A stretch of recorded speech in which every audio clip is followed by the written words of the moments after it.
درود بسیار به شما عزیزان همراهان در این کانال یوتیوب. بعد از مدت‌ها باز همراه هستیم با خانم غزال مدیریان.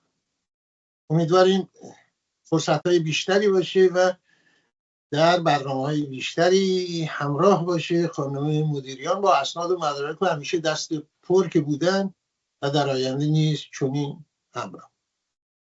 و اما این بار موضوعی هست تقریبا موازی فاندگیران و مربوط میشه به فاندگیران، ولی تجارت دیگری است، تجارت شراب که در ادبیات ایران بسیار بهش پرداخته شده. اما این بار دیدم جوانی طنز نوشته بود از خون جوانان وطن دیگه لاله نه شراب دمه رویده. در کالیفرنیا یکی از این تاجران شرابی رو با نام نیکا شاکرمی و قربانیان دیگر جنبش ملی مردم ایران بیرون داد. این کار بی سابقه در عرصه فرهنگ، در عرصه تمدن ایران، در عرصه انسانی مربوط به ملت ایران، یعنی تجارت خون کشته شدگان، تجارت نام کشته شدگان، همه اونها که جان باختن به گلوله حکومت فقیه. چون این شرابی رو چطور میشه نوشید؟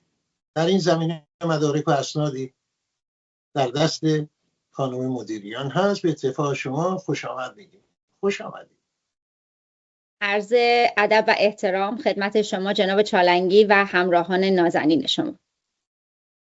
خانم مدیریان، واقعا مشکله که بپذیره آدم مثلا شرابی رو روی میز گذاشتن که عکس نیکا شاکرمی روش هست، یا فردا عکس پویا بختیاری روش هست، و بعد بهانه هم این ساخت که ما میخوایم کار خیریه بکنیم و کمک کنیم به مثلا کسانی که نیاز دارن در ایران.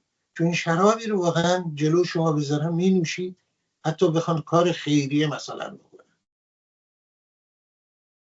جناب چالنگی، ما در سری صحبت هایی که با هم داشتیم یک محور اصلی رو دنبال کردیم و اون هم تجارت با درد و رنج مردم ایران.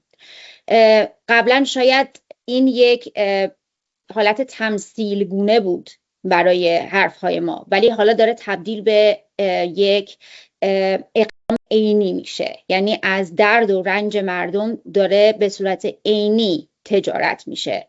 قضیه برچسب زدن درد و رنج ملت ایران روی کالاهای مصرفی، مخصوصا شرابی که رنگ خون داره، به نظر من خیلی درد آوره و همونطور که من و شما این احساس رو نسبت به این موضوع داشتیم و داریم، واکنش هموطنانمون هم تقریبا تماما با ما همراه بود.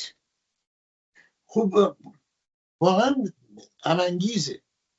این صاحبان این کارخونه، این شرابسازی چه کسانی هستند، چه افرادی هستند؟ ببینید، زمانی که این انتقادها در فضای اکس فارسی، جایی که من متوجه شدم، شروع شد، من خواستم که به هر حال افرادی رو که پشت این موضوع هستن و پشت این جریان هستن رو بیشتر بشناسم. و وقتی که از طریق وبسایت مؤسسه‌ای که ثبت شده به نام نیکا سرکل یا حلقه نیکا، وقتی که وارد سامانه مؤسسات غیر انتفاعی آمریکا میشید و این عنوان رو جستجو میکنید، میبینید که در کالیفرنیا به ثبت رسیده این نهاد و خیلی هم جوان هست، چرا که حتی یک صورت مالیاتی ازش بیرون نیامده و سال 2025، یعنی تنها 3 ماه پیش ثبت شده به صورت رسمی. و در سامانه اتاق بازرگانی کالیفرنیا باز همین عنوان رو سرچ میکنید و به سند رسمی ثبتش در ایالت کالیفرنیا دسترسی پیدا میکنید. شخصی به نام شیپا سیکارودی فردی هست که این بنیاد نیکا سرکل رو به ثبت رسونده. با جستجوی این نام خب موارد بسیار جالبی دستگیرتون میشه، همونطور که برای من شد.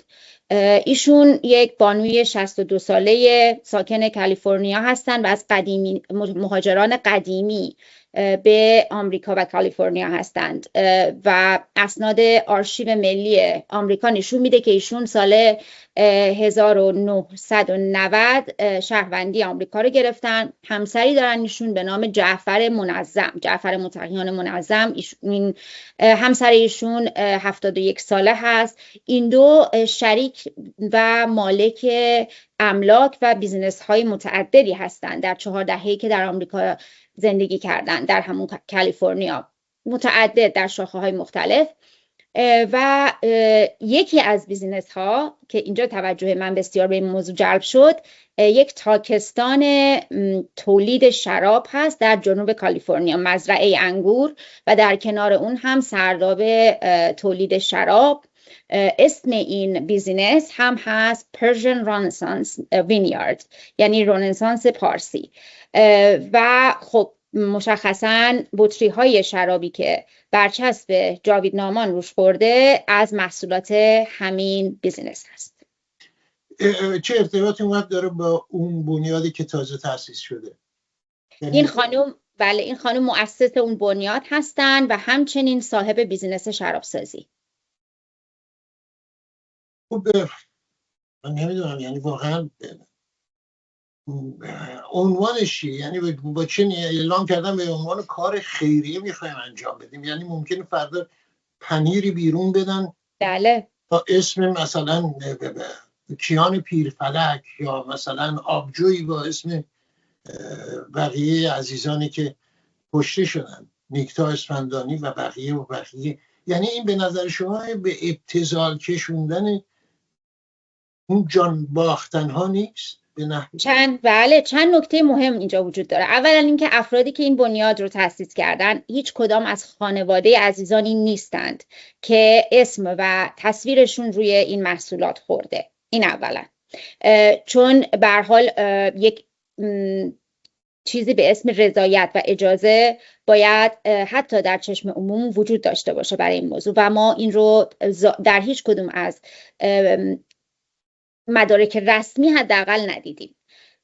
هیچ کدوم از اعضای این خانواده های این عزیزان در عضو هیئت مدیره یا جزوی از گردانندگان و مؤسسان این بنیاد نیکا به اصطلاح نبودن و نیستن. این اولین نکته. نکته دوم این که این خانم شیپا سیکارودی و همسرشون صاحبان بیزینس شرابسازی چقدر در زمینه حقوق بشر و مبارزه با جمهوری اسلامی تا امروز فعال بودن نکته قابل توجه دیگر هست. وقتی که به وبسایت همین بنیاد نیکا مراجعه میکنید، اونجا گفته شده که ما کارمون رو از 2023 و تحت انجمن لانگ بیچ کالیفرنیا آغاز کردیم و اول اونجا به این فعالیت مشغول شدیم و بعد مستقل شدیم. وقتی که میرید و خب حالا فعالیت‌های این انجمن لانگ بیچ رو نگاه میکنید، میبینید که از این انجمن‌های ایرانی آمریکایی محلی هست. ما هم اینجا اتفاقا داریم از اونها که کار سیاسی و حقوق بشری نمی‌کنن، بلکه بیشتر کارهای فرهنگی انجام میدن. مهمونی میگیرن یا میزهایی برای معرفی بیزینس‌های محلی که صاحب ایرانی دارند. از اینجور فعالیت‌ها و یکی دو تا از همکاری‌هایی که اونجا به عنوان سابقه حقوق بشری اینها اونجا دیدم این بود که مثلا میزی در جشن مهرگان گرفتن و این شراب‌های برچسب زده شده رو اونجا ارائه دادن و گفتن به کسانی که بیش از $50 کمک مالی بکنند یه دونه از این بطری‌ها هدیه داده میشه. یعنی به عنوان به هر حال طعمه یا یک چجوری بگم تبلیغ برای کمک مالی بیش از $50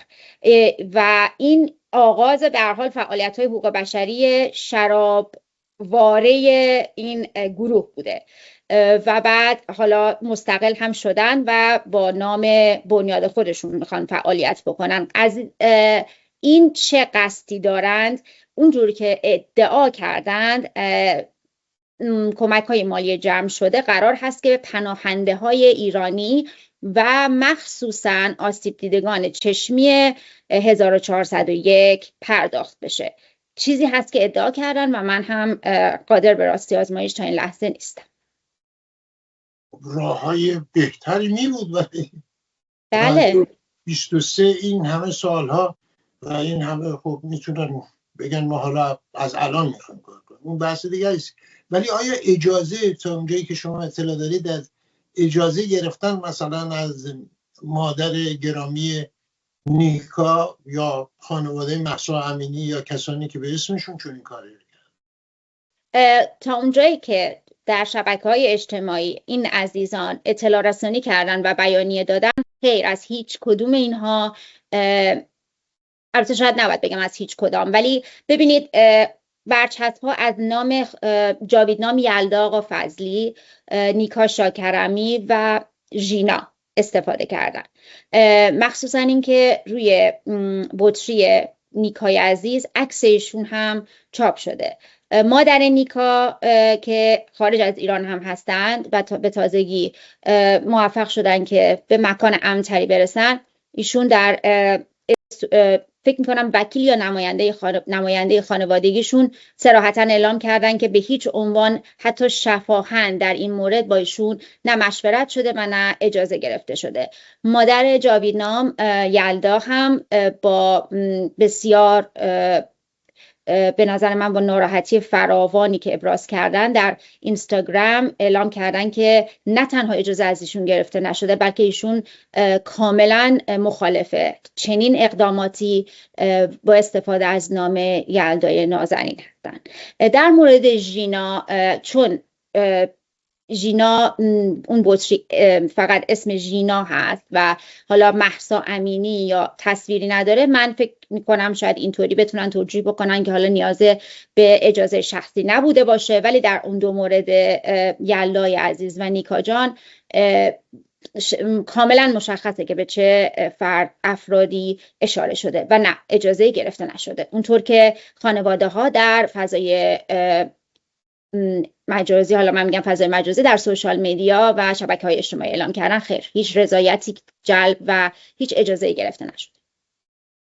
برای بطر شرابی که نام ژینا بر اون هست کنار نیکا و عزیز دیگری، خب طبعا برداشت مهسا امینی رو خواهد داشت. اینجا در آمریکا همزمان با کرونا آبجویی که کم مصرف بود یا اون زمان تولید شد به اسم کرونا و بسیار بازارش گرم شد، خب این یه مناسبتی داره، ولی اینی که از قربانیان جان باختگان بیان و چون این سوء استفاده برای تجارت شراب که میخوایم به پناهجویان کمک کنیم، خب از درآمدهای کارخونه و هرچه که هست میشد با تبلیغات بهتری، نه اهانت آمیز، و با واکنش بسیار شدیدی روبرو شدن. و این وسط من دیدم که خانم مرسده شاهینکار که خودشون قربانی خشونت‌های حکومت بودن، عملاً حالا چه انگیزه‌ای داشتن ایشون، ولی در عمل قربانی یک همچین تجارتی شده و به عنوان ویترین این قضیه در اومدن. خب این قربانی این داستان هستن. بله. ایشون چشمشون آسیب دیدن دیگه در. بله. بله. خب ایشون هم به هر حال توسط بنگاه‌های حقوق بشری به اون لیسانس حقوق بشری مزین شدن با جوایزی که از دو نهاد خیلی بزرگ و معتبر در شبکه‌های حقوق بشری منظورم هست که کاملا اعتبارشون رو برای ایرانیان و تقریبا میتونم بگم برای بیشتر دنیا هم از دست دادن.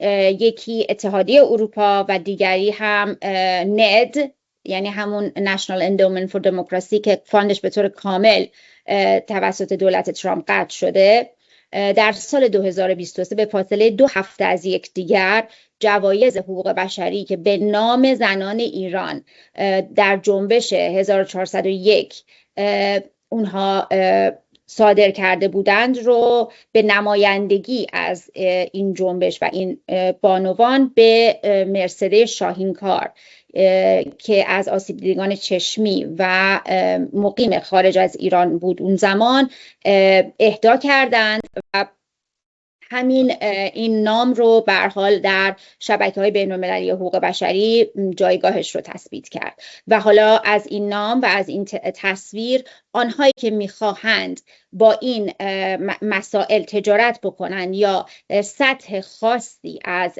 اکسس یا دسترسی رو داشته باشند قطعا استفاده کردن. نمونه دیگرش برنامه داشتیم با هم در مورد نماینده ایرانی تباری که الان در کنگره از حزب دموکرات هست، یاسمین انصاری. ایشون هم قبل از انتخاب شدن در بحبوحه انتخابات و کاندیداتوریشون عکس با خانم شاهینکار انداختن و منتشر کردن در صفحه اینستاگرام خودشون به عنوان حمایت از آسیب دیدگان سرکوب رژیم. جزو شاید 1 یا 2 موردی بوده که ایشون در کل طول حرفه سیاسی خودشون سعی کردن تبلیغ حمایتی انجام بدن. خب من اینجا اجازه بفرمایید یه توصیه‌ای داشته باشم به عنوان هر عنوانی بزنید. قرار بیش از 40 سال من شاهد بودم در خارج کشور. توصیه من به خانم شاهینکار، دختر نازنین ایرانی و همه کسانی که آسیب دیدن در ایران توسط این حکومت، آمدن به خارج ایران، مقدمه کار هستن، آشنایی ندارن، هرچی که هست، بدونن که راستی، درستی، صداقت، همراهی و ادامه همون راه درستی که پیشتر در ایران میرفتن، این سبب موندگاری اونها در عرصه سیاسی خارج کشور خواهد. ورنه تقلبی در کار باشه از جیغ بنفش متقلبتر شاید کم میشه پیدا کرد. به مرور کم رنگ و کم رنگ تر میشه.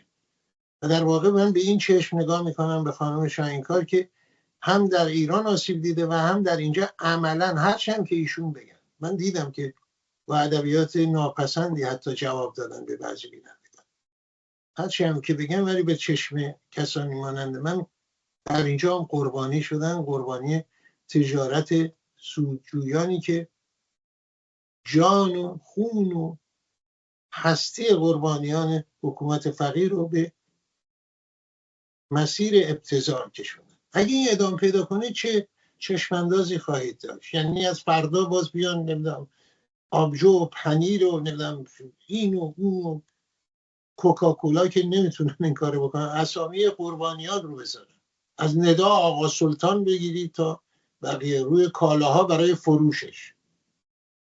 جناب چالنگی، این اولین باری نیست که این اتفاق افتاده. متاسفانه از کنار مورد دیگری خیلی بدون جنجال خاصی عبور شد.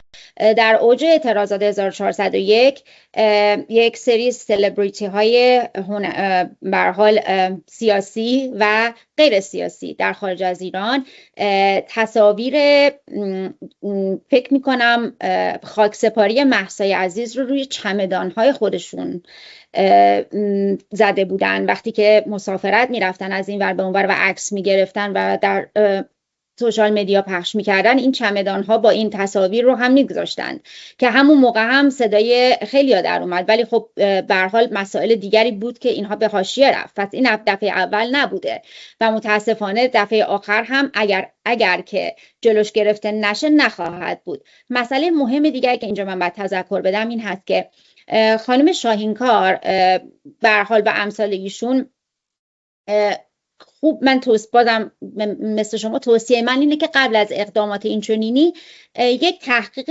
کوچکی درباره مسائل حقوقی اینجور اقدامات هم انجام بدن. چرا که من دیدم از ایشون پرسیده شده بود که آیا استفاده از نام و تصویر جاوید نامان مسئله حقوقی در بر نداره و ایشون به استراحت و بسیار مطمئن جواب داده بودن که چون این بطری های شراب به فروش گذاشته نمیشه، خیر، هیچ مشکلی از نظر حقوقی نداره، در صورتی که این یک اطلاعات کاملا غلط هست.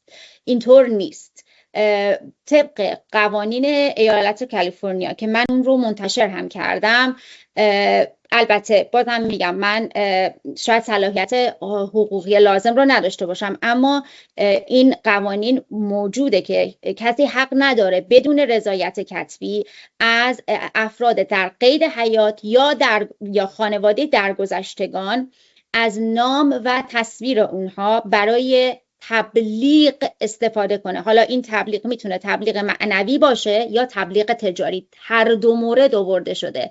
یعنی خود قانون که یک شماره خاص داره، یک خط فاصله 1 هم داره این قانون که تبصره است برای افراد درگذشته و قضیه تبلیغ معنوی که قابلیت پیگیری حقوقی رو داره و میشه شکایت کرد، در صورتی که این قضیه دارای رضایت کتبی و اجازه کتبی از به هر حال صاحبان نام نباشه، یعنی فرد در قید حیات یا خانواده فرد درگذشته. بنابراین این که ایشون مستقیما و بسیار با صراحت و مطمئن گفته که این مسئله پیگرد حقوقی نداره و اشکالی از نظر حقوقی نداره چندان درست نیست و من پیشنهاد میکنم از این به بعد این دوستان در مورد پیشنهاداتی که بهشون میشه در این دست حداقل یک جستجویی در باره این مسائل داشته باشن. این یک. دوم این که ببینید جناب چالنگی، این افرادی هستن که بالاخره متمول هستن، دسترسی به وکیل دارن و مطمئنن که یک مادری که تازه حالا از ایران با اون اوضاع خارج شده و چقدر میتونه گرفتار باشه، چقدر میتونه دردمند باشه، شاید واقعا نتونه که از نظر حقوقی در کشور دیگری مسئله رو پیگیری بکنه و این هم متاسفانه سوء استفاده است که اینها میکنن. اما آنچه که بیشتر از هر چیزی به نظر من تاثیر داره قضاوت عمومی و اخلاقی قضیه هست. یعنی وقتی ما ایرانیان هموطنانی که چه در ظاهر و چه در باطن همواره به این عزیزان و جاویدنامان قلباً احترام گذاشتیم و اونها رو جزو نمیتونم بگم مقدسات ولی جزو سرلوحه راه آزادی خودمون قرار دادیم و از اونها همواره به احترام یاد میکنیم، این یک وظیفه ملی هست بر عهده ما که از این سوء استفاده های در آینده با واکنشی که امروز به این مورد نشون میدیم این جلوگیری رو بکنیم و از همه هموطنان عزیزم که تا امروز به صورت بسیار قاطعانه جلوی این قضیه ایستادند واقعا تشکر میکنم از طرف خودم، چون این فقط آگاهی و سطح شعور و سطح آگاهی مردم ما رو میرسونه و من از این بابت بسیار خوشحالم و امیدوارم با این روند ما دیگه شاهد چنین سوء استفاده هایی نباشیم. در همه تمدن‌ها احترام رفتگان یکی از امور اساسی و این بی احترامی به عزیزان ایران، جوانهای ایران در کشورهای دیگه مثل مصر مثلا خب نام شراب رو گذاشتن خیام. آدم خیلی هم خوشحال میشه شراب روی میز اسمش خیام. شما مجسم کنید روی میز مهمانیش شرابی جلو شما گذاشتن بیننده های عزیز با عکس دختر زیبای ایرانی کشته شده نیکا شاکرمی. حرص پول واقعا تا اینجا میتونه آدم رو ببره، تا این درجه. جناب چالنگی، من یک مسئله رو میخوام یادآوری بشم اینه که اگر که ادعا بشه که این برای مسائل خیرخواهانه انجام شده و به هر حال برای جمع‌آوری کمک برای این عزیزان، سوال من اینه که چرا حتما باید اسم و عکس عزیزانمون روی این بطری‌ها میخورد؟ چرا نمیشد با همون لیبل تجاری خودشون این کار رو میکردن. اگر قرار بود که این بطری‌ها اهدا بشه به کسانی که کمک مالی میکنن، میتونست با همون در حال لیبل خود بیزینس اهدا بشه. اینکه این عکس و این نام روی این موضوع روی این بطری‌ها قرار میگیره و بعد حتما لازمه که بنیادی به ثبت برسه، جناب چالنگی، این برای من جای سوال رو ایجاد میکنه. چرا که با ثبت یک بنیاد غیر انتفاعی دست تجارت ها برای موارد بسیاری باز میشه؟ یکیش فرار مالیاتی هست که مخصوصا وقتی که آدرس رسمی بیزینس تجاری شما و بنیاد غیر انتفاعی شما یکی باشه، مقدار زیادی از هزینه‌های بیزینس و تجارت خودتون رو میتونید تحت عنوان هزینه‌های بنیاد غیر انتفاعی به ثبت برسونید و تکس کمتری، مالیات کمتری پرداخت بکنید. یکی هم مسئله جنبه تبلیغاتی قضیه هست که شما میتونید از این راه به جاهای خیلی زیادی اکسس یا دسترسی پیدا کنید. یکیش محافل سیاسی هست که حالا خیلی سعی میکنن خودشون رو با حقوق بشر اخت نشون بدن در مواردی که لازم هست و این میتونه باز هم راه دیگری باشه. بنابراین نه نیاز به ثبت بنیادی بوده، نه نیاز به برچسب زنی بوده. میشد با همون و خیلی پنهانی بدون اینکه جنجالی ایجاد بشه و تبلیغ بشه و مهمانی گرفته بشه کمک رو کرد. اما به نظر من بعد از تمام این به قول معروف پابلیسیتی ها و عمومی کردن ها، قصد چیز دیگری است. این آقا و خانم صاحب اون تاکستان در کالیفرنیا، چون ایرانیای دیگه هستن همچین بیزنس هایی دارن، این که اسمشون اومد در اینجا، میتونن بیان در این برنامه و پاسخگوی صحبت های خانم مدیریان بشن. من فکر مطمئنم که ایشون مشکل ندارن. خانم مدیریان خیر، لیست کسایی که قرار بیان اینجا با ما صحبت کنن در خیلی زیاده و امیدوارم فرصت بشه با همه اینا صحبت کنیم. اگر که البته یکی از اینها پدرشون خواسته بود که بیاد، که ما گفتیم خب باید نمایندگی رسمی بگیرید فردا فرزند شما اگه منکر شد که من نخواستم که نمیشه. بله، میتونم برای باز هست و نیومده تا هیچ کدوم. بنده آمادگیشو دارم. البته بنده همیشه استقبال میکنم این از پاسخ به پرسش شما. همینطور که اشاره کردن، راه حل های این شرکت، این بنیادهای خیریه اینها در آمریکا یکی از مفرها راه گریز هست برای فرارهای مالیاتی. در سطح آمریکا خیلی این کارها رو میکنن. نکته اگر هست میشنوید. خیر، برعکس بسیاری از موارد این بار که با شما درباره این موضوع صحبت میکنم، یک میدونید امیدواری بسیار زیادی در من وجود داره. اونم به خاطر، دوباره بازم میگم، به خاطر واکنش بسیار به موقع، بجا و هماهنگ هموطنان عزیز بود. من حتی دیدم که افرادی که به این مسئله واکنش نشون دادن تنها از یک در حال عقیده سیاسی یا از یک قشر از جامعه نبودن، بلکه از تمام اقشار و با تمام عقاید یک صدا شدن و این موضوع رو تقبیح کردن در واقع، و از این موضوع بسیار خرسندم. پس ما میتونیم حول ارزش‌های واحد و ملی با هم مؤتلف بشیم و تغییرات رو رقم بزنیم. این جای بسیار خرسندی و امید داره. متشکرم. خوب، خوشحال شدیم، چون اولش من فکرم این خوشنودی یا ناامیدی شما که گفتید در شماره قبل ناشی از گفتگوی با من بود یا در این برنامه از واکنش هاست که این واکنش بیشتر هم خواهد شد بدون زحمت. سپاس بسیار. مدیریان با امید دیدار در شماره های آینده هر چه زودتر. ایشون البته خب مشغولیاتی دارن در شرکتی که هستن و گاهی وقتا ما گرفتاری هایی. امید دیدار هر چه زودتر. خدا نگهدار. خدا نگهدار. و بینندگان عزیز، با من همراه بشید با سابسکرایب کردن این کانال یوتیوب. امید به فردایی بهتر که خواهد آمد. بی تردید.